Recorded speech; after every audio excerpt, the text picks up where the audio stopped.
Reuters cites 2 law enforcement sources, with at least one being from the FBI. Now, Reuters didn't specify exactly how the FBI determined the notes were fake. 12 News and NBC have not been able to verify Reuters' reporting on this. Nancy Guthrie, of course, has been missing since early February. The mother of Today Show anchor Savannah Guthrie was last seen at her Tucson home, saying that they have FBI sources who say that the FBI has determined that the 2 ransom notes, alleged ransom notes, one of which we received along with 2 Tucson television stations, and a second which one of those TV stations received, were not legitimate. The Hawthorne man accused of sending a fake ransom note to the Guthrie family appeared in a Tucson courtroom yesterday. His name is Derrick Callella, and he's accused of sending 2 text messages and making a phone call to the Guthrie family. Looked like there was a motion to let's hurry up and get this case over with. So because of that, all right, fine. Here's a trial date. Let's set for that, all right? Then on June 2nd, second motion to continue trial and plea deadline by Derrick Callella. Well, I made a video about 2 days ago exposing the last 2 notes that were sent to TMZ, basically breaking them down to you, saying why I felt they were not real, why they were fake, that the more the person talks, the more the notes that get sent, you can tell that these notes are not real. I wake up this morning, what do I see? Everybody is saying that all these notes are fake now. But you have TMZ fighting back saying that, hey, hold on. No, they're real. These people are lying. And remember Derrick, the one who sent in the phony note as well, or the fake ransom note? Well, he has court. And this court date, some people think this might have something to do with it. From my experience of going through the court system, I'm going to break all that down to you and let you know what I think about it. Stay tuned, Fugitive TV.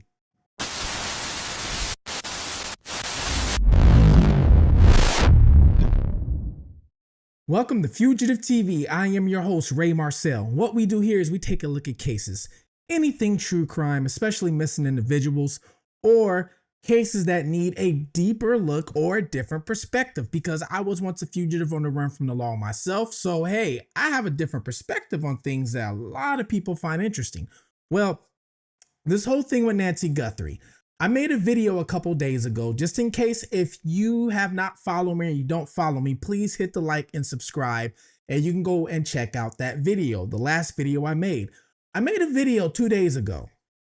The video I made pretty much is breaking down the last 2 notes that TMZ had received. Now, I break down all the way to the point telling you how TMZ even received these notes. I'm showing you and giving you directions how they received them.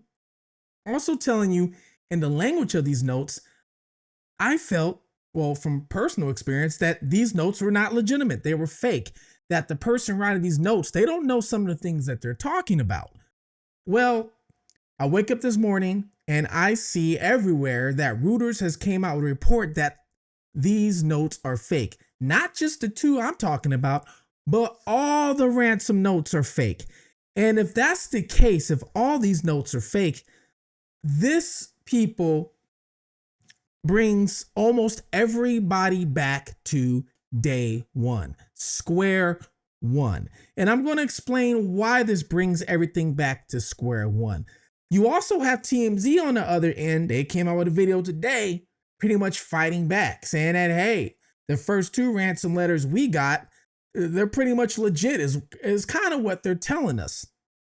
And we're going to take a look at Reuters to see if they're a reputable, respectful news source, because a lot of people don't know where they came from. So we're going to take a look at that. We're also going to take a look at TMZ and take a look at their past too.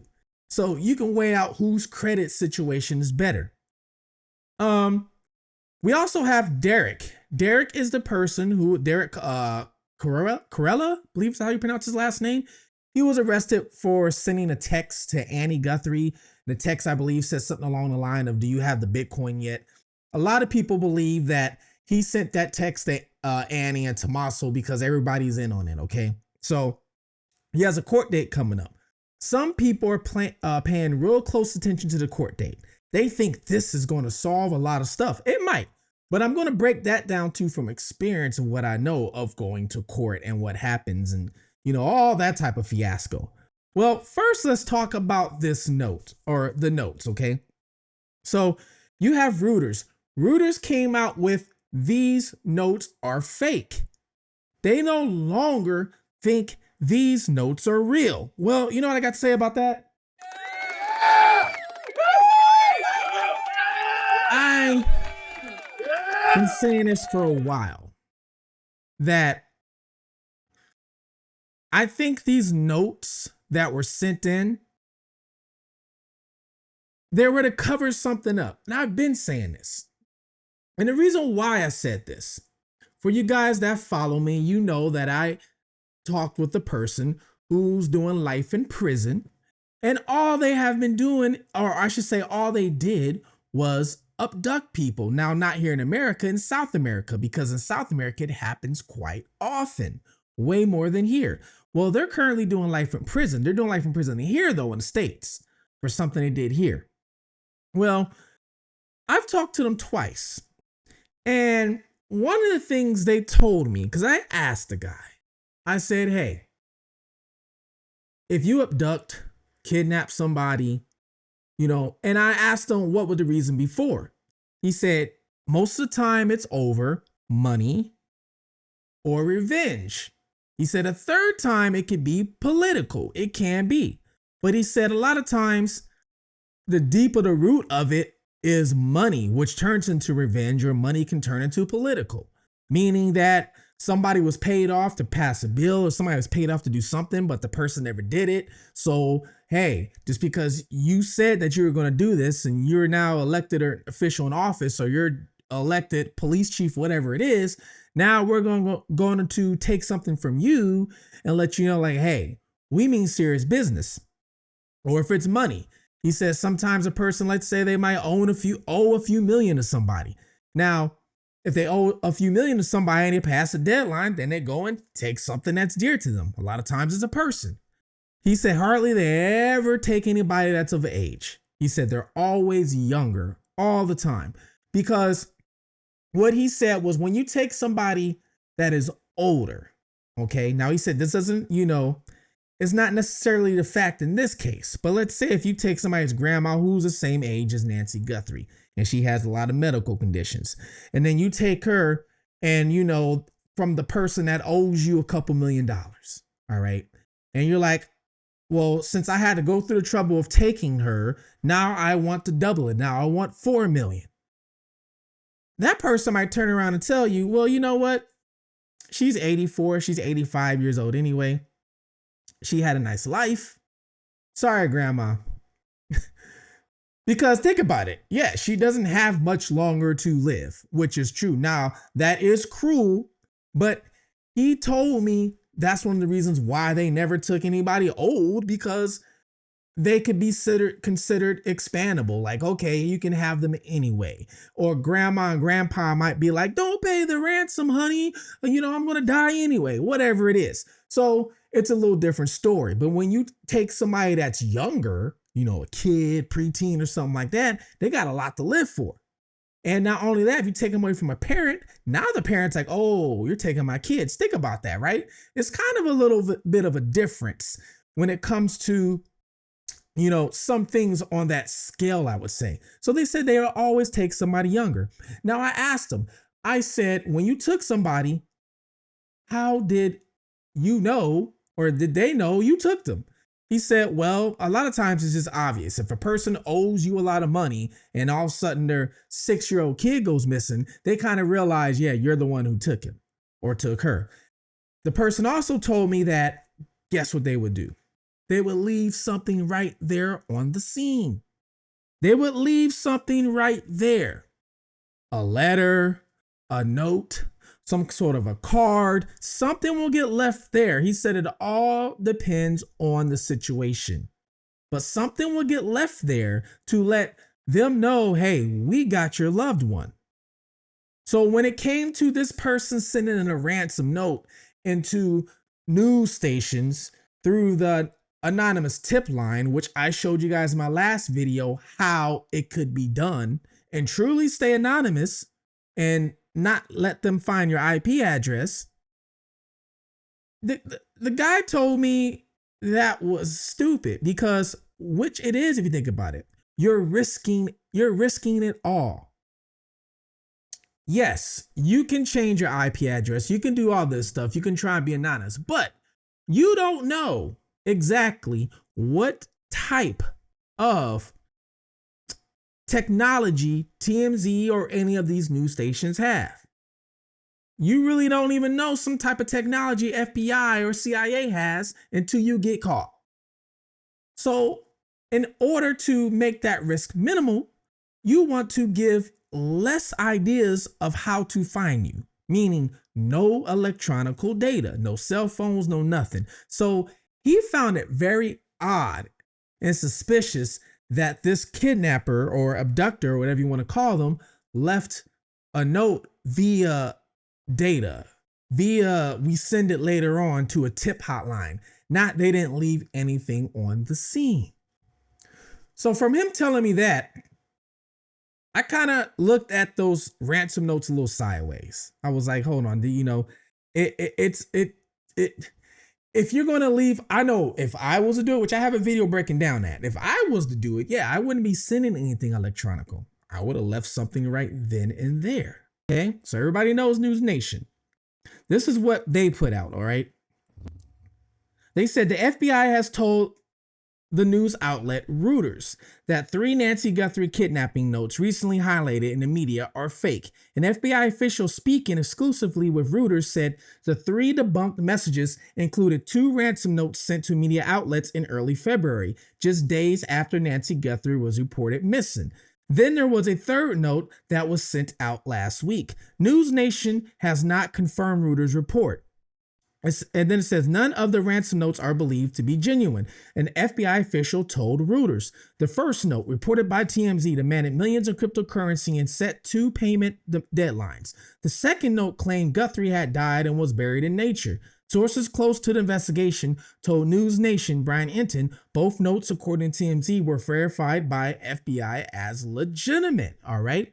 So a source told Brian Enton that they were legitimate. Now, this was at the time. The third was a message emailed to TMZ last week that claimed the sender knows the suspects and has proof of their identities. The FBI official did not reveal to Reuters how the third note was ruled out as fake. On Friday, Pima County Sheriff's Nano said he didn't believe the latest email sent TMZ was legitimate. Speaking on Arizona radio station, and it gives KVOI AM 1030. Wow, I didn't even know AM was still around, to be honest with you guys. Nano said the downside of widespread attention on the case is that people send in false information or fake ransom notes, tying up investigators.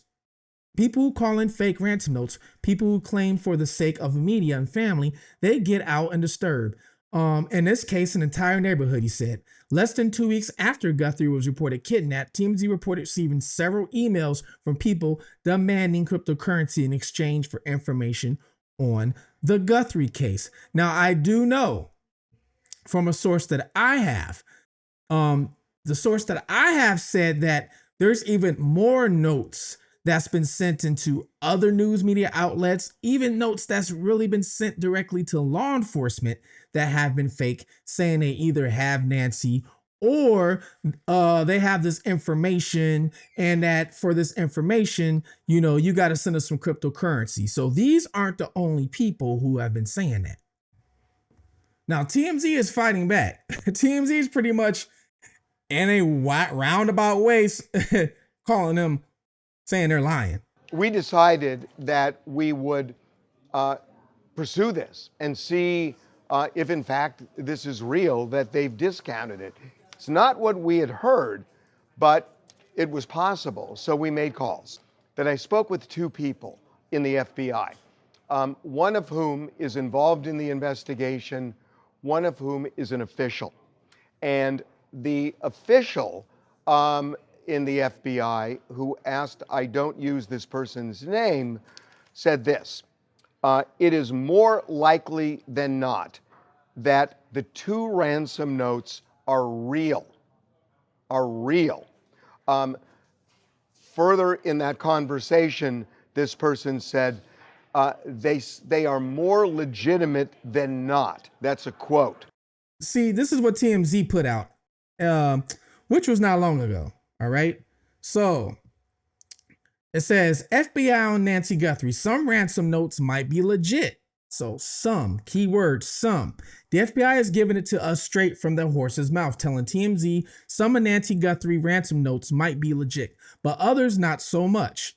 FBI Phoenix tells us the FBI and its task force partners have received several ransom notes over the course of this investigation. Some have been deemed to be extortion attempts without legitimacy. Other ransom demands may potentially be legitimate and are still being investigated as such. The statement goes on saying, this case continues to be investigated as a kidnapping for ransom case. The FBI has and will continue to offer all assistance possible in the investigation. However, local authorities remain the lead. The question of legitimacy comes after Reuters reported that the FBI had deemed the ransom notes fake, but never specified how investigators made that call. Reuters had said one of the ransom notes we had received, as well as another one sent to a Tucson TV station, wasn't the real deal. The report also alleged the demand letters were received from the person who claimed to know the kidnappers' identities weren't legitimate either. Since the report came out, law enforcement sources told us the report about the notes being fake isn't actually accurate, and now the FBI is clearing the air themselves. Harvey spoke to an FBI official earlier, said it's more likely than not the two ransom notes are real. We're also told the notes are more legitimate than not. So, in other words, TMZ's fighting back. Harvey's claiming that he's been talking to the FBI and that whoever he's been talking to is telling them that, hey, some of them are real, some of them can be legit. Now, some people might be wondering, why is there what's going on? Well, I'm gonna let you guys know, if you don't know, FBI really doesn't let people know nothing. Jack squat. FBI is known for keeping things so close. How many times have you guys seen a case, a local state case, right? And we get all the information, we get all the press conferences, we get all that. But then you might see a case that is federal with FBI. We might get one press conference. We hardly ever get more than one, but we don't get a lot. And they don't come on air doing interviews and give us a lot of information. This is the reason why FBI has a high conviction rate. So Harvey from TMZ said that the FBI is continuing to investigate this case as a kidnapping for ransom.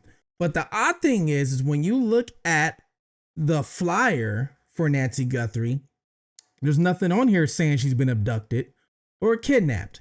It doesn't even have her description for what clothes she's wearing. And I always found that suspicious. There's very few missing people flyers that don't have what she was wearing. Now we can say, oh, we don't know what she was wearing, but Savannah came on air and told us, oh, she was wearing her pajamas and didn't have her shoes. So they didn't put that in the flyer, right? But they put FBI's offering and it says the reward. The Federal Bureau of Investigation's Phoenix Field Office and Pima County Sheriff's Department in Arizona are investigating the disappearance of Nancy Guthrie, last seen at her residence in the Catalina Foothills neighborhood of Tucson, Arizona, on the evening of January 31st, 2026. She's considered to be vulnerable adult who has difficult walking, has a pacemaker, and needs her medication for her heart daily. Now, here's another thing I found odd when she first was reported missing, okay? Now, you know how when some people get reported missing, they'll say endangered, or they'll give you the silver alert. They give you all these different alerts, right? Some of them will even say abducted or abduction or something like that. They will give you all these. But when it comes to Nancy, we just saw the flyer. They gave you none of that. So if she really was kidnapped or abducted for ransom, and this is how they're investigating it, why didn't the alert go out as she's endangered? Meaning putting in danger on a missing person flyer signals that the individual's physical safety or health is in immediate danger, requiring urgent public assistance. The classification is used by law enforcement to trigger specific statewide alerts. Then it goes on to tell you what is considered endangered for a person who's missing, okay? The person suffers from a medical condition such as dementia, Alzheimer's, or the disability, or they can't care for themselves. Now, they said she was sharp as a tack, so she probably wouldn't fall under there. But here's the second part: age factors. The missing person is very young or elderly. Okay, elderly, particularly exposed to environmental or weathered hazards. She's elderly, and it just said without her medication, she won't survive. It also says she has a pacemaker. It says that right there on the flyer. So that right there would make it endangered. Then you go to suspicious circumstances. Evidence or unusual behavior suggests the disappearance was involuntary, or that the person may be in the company of a dangerous individual. People, why did they never report her as missing, endangered missing person? For you guys to do true crime and that cover missing person cases, we've seen endangered plenty of times. And usually when it's endangered, it involves what? A lot of times it involves a young female or a child, meaning they are with somebody that might cause harm. So if they believe that she was abducted for ransom, like we all came to believe, well, except for me, but like we came to believe, like Cameron told Savannah, I guess the first day, yes, they took our mom because of you, Savannah. She was abducted for ransom. If this is the case, why on the first day did they not put endangered? Then it also says life-threatening risk. The person is believed at a risk of serious bodily injury or death. Well, allegedly, she is no longer with us and died. So if nothing else on this list checks off as endangered, then I don't know what to tell you guys. But let me know why you think this was never put on the missing flyer. So for some people that don't know who Reuters is, okay, Reuters is widely regarded as one of the most reliable and unbiased news organizations in the world, okay? Guided by Thomas Reuters' trust principles, the agency mandates that journalists report the news with integrity, independence, and freedom from bias, okay? Fact-checking platforms like Media Bias Fact Check rate Reuters as least biased with a very high level of factual reporting. So Reuters is a news network who is in the middle. And for some people that don't realize what that is, you might watch, let's say, for example, Fox News, which leans always towards one side. And then you might watch CNN, which their news might always lean towards the other side. That's why you have a battle between the two during presidential debates and elections, because one will lean more to the other one side than the other, okay? But then you have news stations or journalists who are not biased, who are in the middle. Reuters is one of them, okay? Fugitive TV is actually considered in the middle. I don't care if it's left, right, black, or white. I'm going to give you the news reported with integrity. Now let's take a look at this. This is Media Bias Fact Check. Anybody can go in here, mediabiasfactcheck.com. I go in here quite often just to see if a news station leans more left or more right. TMZ leans more towards the right. It's like right center. Now it's not all the way right, but it's right center, meaning that it's going to put out a lot of their news or media for more of a conservative audience, okay? It says, these media sources are slight to moderately conservative and biased. They often publish factual information that utilizes loaded words, wording that attempts to influence an audience by appeals to emotion or stereotypes to favor conservative causes. These sources are generally trustworthy for information, but may require further investigation. So basically it's saying that it's factual, but they might say it in a way to make you lean towards a more certain area. Now, when it comes to Reuters, as you see, it's pretty much in the middle. And it says these sources have minimal bias and use very few loaded words, wording that attempts to influence an audience by using appeal to emotion or stereotypes. The reporting is factual and usually sourced. These are the most credible media sources. Now, TMZ, on the other hand, you know how they get a lot of their news? A lot of their news comes from anonymous tips, like how these ransom notes were sent in. A lot of their news comes from anonymous tips. A lot of their clips of celebrities come from anonymous tips. They send in the clips or pictures of celebrities. And then what TMZ will do is they'll try and hurry up and report it before anybody else finds out about it. Now, TMZ has caught backlash about this because they have reported on things that have been wrong. For example, there was a Beyonce concert, or they actually reported Beyonce was going to perform. I can't remember what it was for. You guys can let me know if you know what I'm talking about. Let me know below. They reported, I think it was a couple years ago, Beyonce was going to perform. It was at a presidential debate, something, okay? And they were wrong. I don't think Beyonce was even in the building. But the reason why they reported that is because they got this tip from somebody that they felt was credible. And guess what? The person who tipped it lied. So it made TMZ look bad. This is not the first time TMZ has gotten in trouble for reporting something. It's been a lot. All you gotta do is Google it and look it up. But when it comes to Reuters, you see right here, fact-based. So you have Harvey on the one end talking about he's talked with the FBI. Now, I'm not calling Harvey a liar, but who in the FBI have you talked to? Who? There's rankings that go on. Are you talking with the person that just answers the phone? Because they're an agent too, technically. But are you talking with the person that answers the phone and they're like Agent Smith, but Agent Smith, all he does is answer the phone. And he don't really know what's going on in the back room. And then Reuters. Who leaked the information to Reuters? So who leaked it to one of their journalists? Reuters is not even an American company, guys. Reuters, I believe, is based in the UK. But they have journalists and reporters everywhere. But they're not even an American company. Now you have Derrick Callella. I believe that's how you pronounce his name. Derrick Callella, who was arrested for sending that text to Annie saying, do you have the Bitcoin yet? Or Annie and Tommaso. Then he got arrested. Now, some people are paying attention to him because a lot of people think he's involved in some sort of way. A lot of people also think that he was in on it with A&T, okay? And people are paying attention to what's going on. Now, what's happening with him is he has another court date coming up. But information got out that his court date is to change his plea deal. So a lot of people are in uproar about that. Why is he changing his plea deal? What's going on? He must be cooperating. He must be telling on somebody. He must know something. Well, let me tell you something from experience on this end of being in the court system myself, all right? First of all, Derrick's case is federal. So it's not state level. His is federal.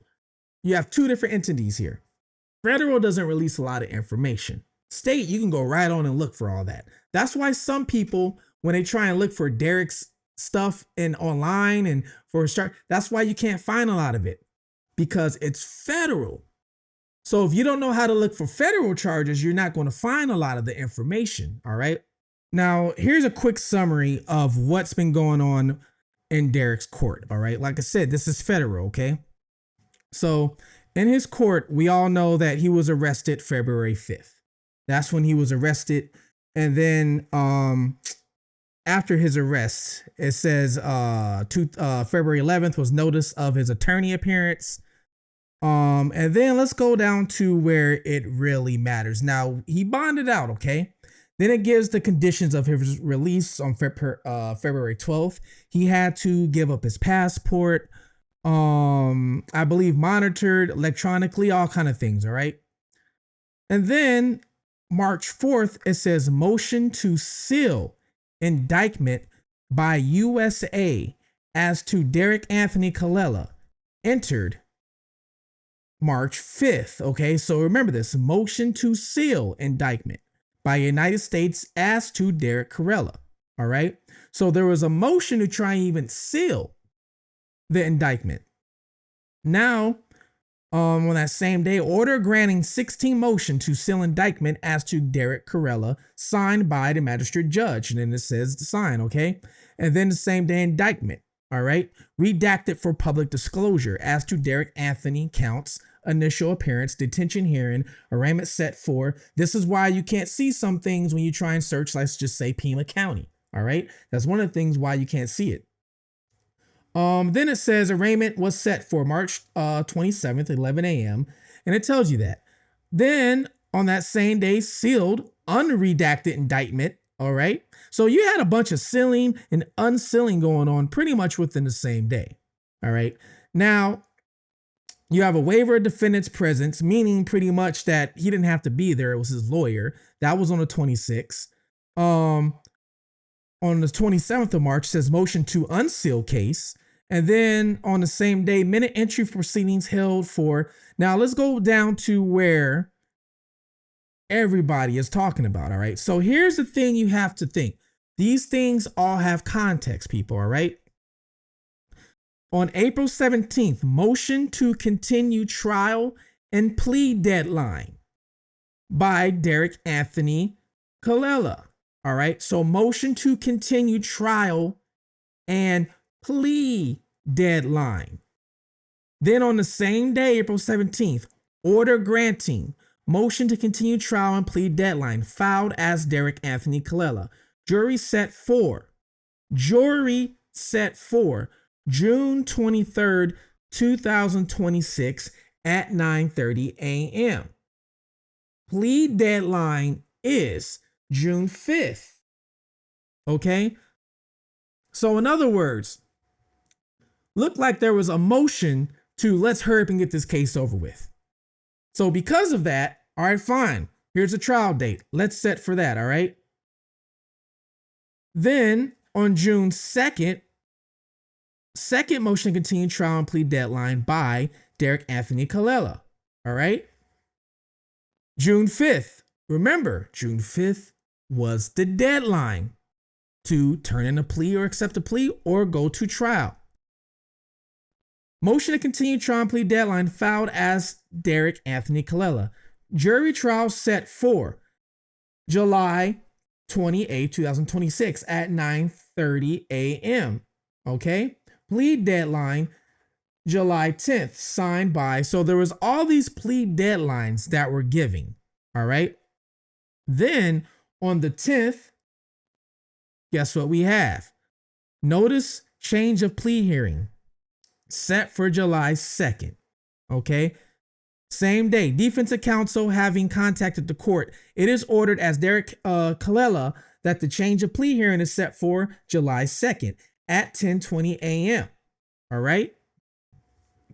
Now, here's the last motion that was filed. This was filed on behalf of Derrick's attorney. It is expected excludable delay under, and it gives you the penal code or section code. Defendant Callella, by and though counsel undersigned, hereby requests this honorable court to continue the trial and currently set for June 23rd, 2026 at 9:30 a.m.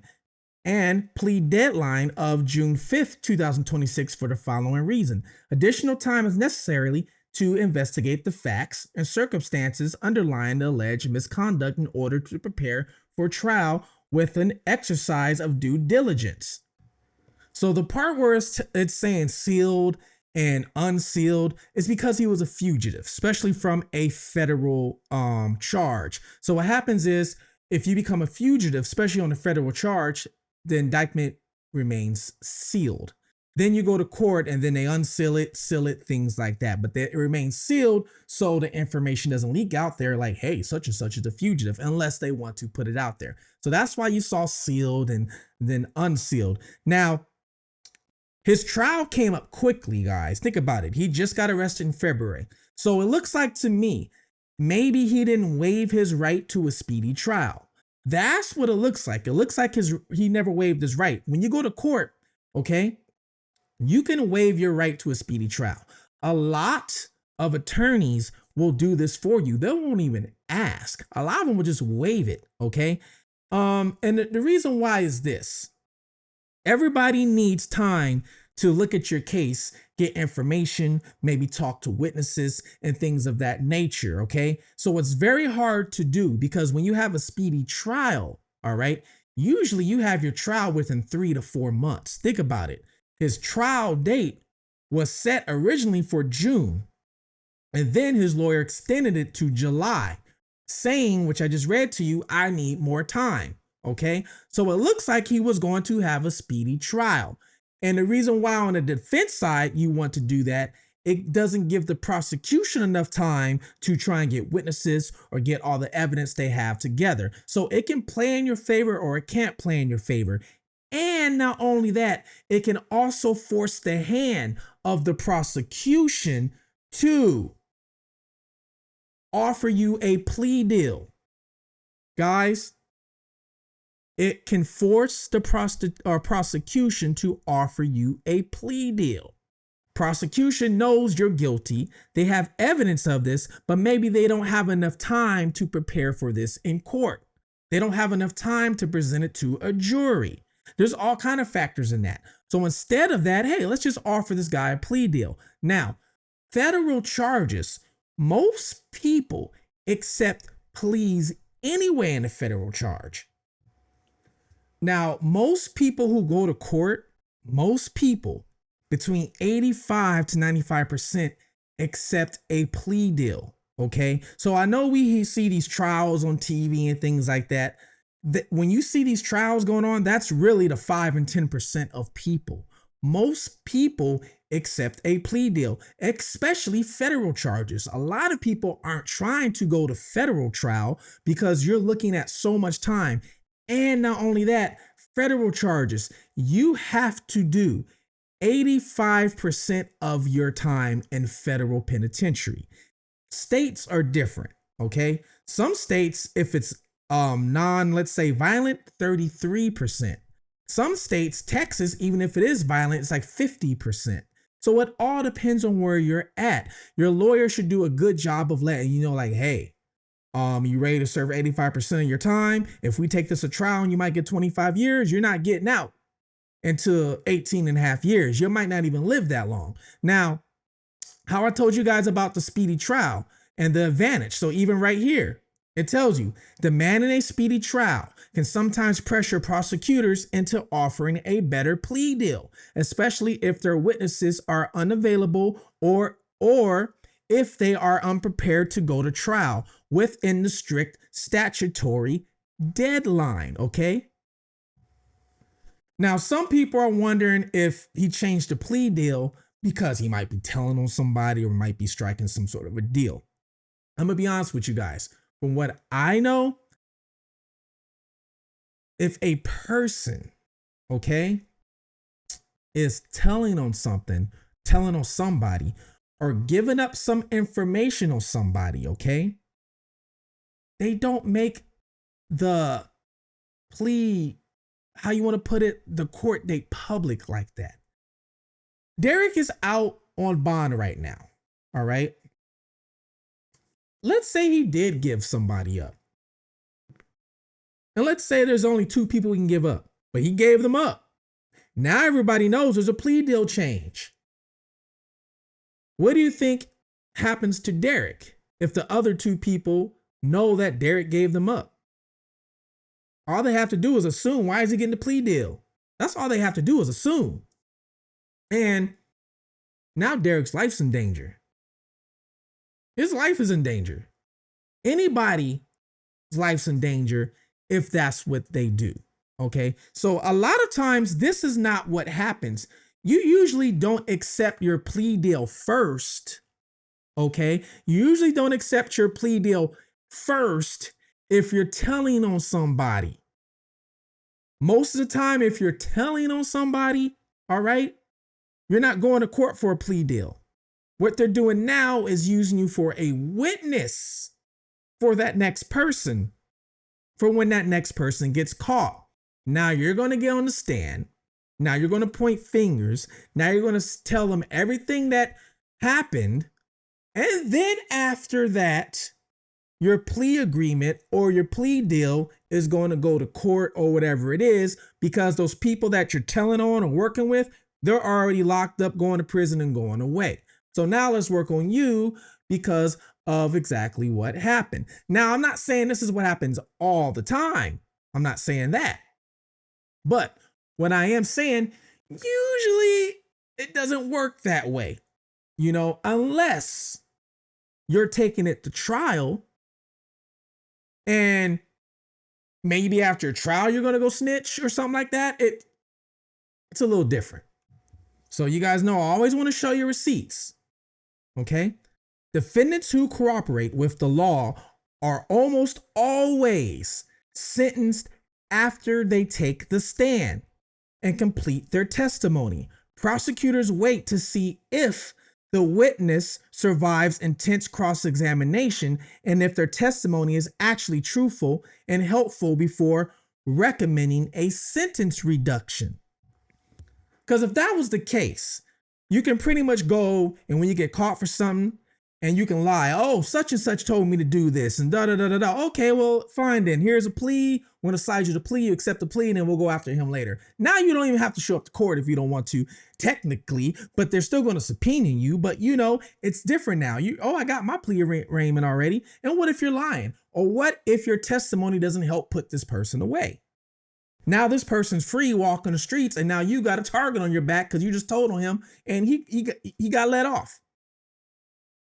So I know from going through the court, not only going through the court, but also being in jail myself, being in prison, you would be, I don't want you guys to ever be in any places like this, all right? But a lot of people who have either snitched on high profile cases, a lot of times they have them in what is called protective custody. Okay, protective custody is where you get a lot of people who are cooperating. You also have people in there who are PDF files, things like that. They can't put them in regular population. Now, some people slip up and they get put in regular population.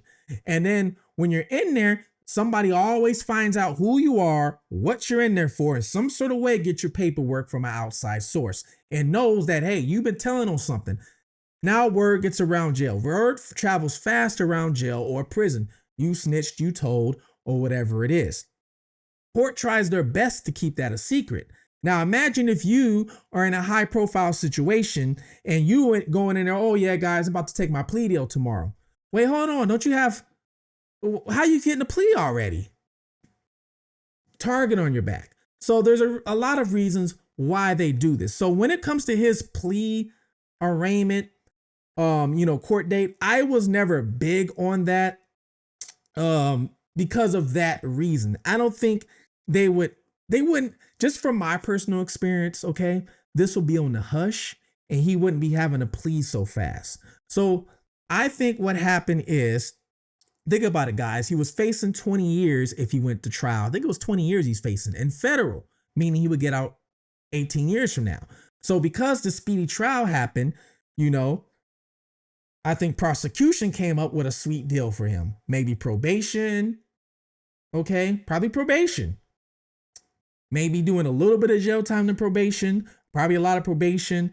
And then told his lawyer, and then his lawyer went to Derrick, was like, hey, this could be good. You want to do 20 years or you want to do 2 years and maybe 5 years probation, or you want to do 18 years and maybe 10-year probation. And he probably was like, oh, give me the probation all day. And that's what I think was going on with Derrick. Now, does Derrick know a lot more than what he knows? I'm going to be honest with you. I don't think so. You know why I don't think so? When I looked at Derrick's background and I looked at what he does, Derrick was sloppy with everything. He was. The person who's involved in whatever this Nancy Guthrie situation that's going on, which I think a lot of this is staged, whoever's involved in this, I think has a lot more intelligence than what Derrick has done. They have to be. This person hasn't been caught yet. So Derrick was sloppy. Derrick already had a record of getting caught accepting unemployment checks. So Derrick is a low-level criminal. He's nothing high. He's a low-level criminal. He got caught trying to get unemployment checks or benefits from an employer. That's something low-level would do. So when he goes to prison, he would be in there with the people who do white-collar crime, but he would be on the lowest of the level of them, all right? Even with this, he texts Annie and Tommaso's phone with a number from a texting app. Guys, that is not sophisticated. Anybody who does some sort of crime knows that you could text somebody from a texting app and they still can get your IP address from the texting app. But he didn't know that. So to me, that's sloppiness. So if he was, let's say, involved in this, if he's involved in this, how you get away with everything else, but get caught with this simple stuff? So I never thought Derrick was involved in this. Now, does Derrick know maybe some other people who sent out fake ransom notes and things like that? Possibly. He probably is, you know, obviously. Some people think Derrick might have sent out the first 2 ransom notes. That could have been possible. But the only thing is, Derrick got arrested, I believe it was February 5th, which I just told you guys. The second ransom note that I think came out February 6th. So the day after he was arrested. Guys, yeah, I just thought it was funny that I made that video 2 days ago, pretty much exposing the notes. And then today, all of a sudden, all the notes are fake. And then you have TMZ fighting back, hey, these notes aren't fake. I figure I'd break down the Derrick Callella thing for you. He has court tomorrow. We'll see how that goes. I don't think he's telling anybody because they wouldn't do that. If they did do that, it's one of the first I've ever heard. Okay, one of the first I heard. I think he's just accepting a plea deal because it looks like to me, which I read the documents, that it looked like it was a speedy trial. All right. So let me know below. What do you think about everything? Who do you think is telling the truth? You think it's Reuters or do you think it's TMZ? Let me know. Please comment below. Join the membership. Help support this channel so I can go full time. All right. And I can give you videos nonstop all day long if you want, if I'm doing this full time. And not only that, we have a Facebook, Fugitive TV. So go on Facebook and please like the Fugitive TV page. Subscribe to this channel. Turn on the notification bells.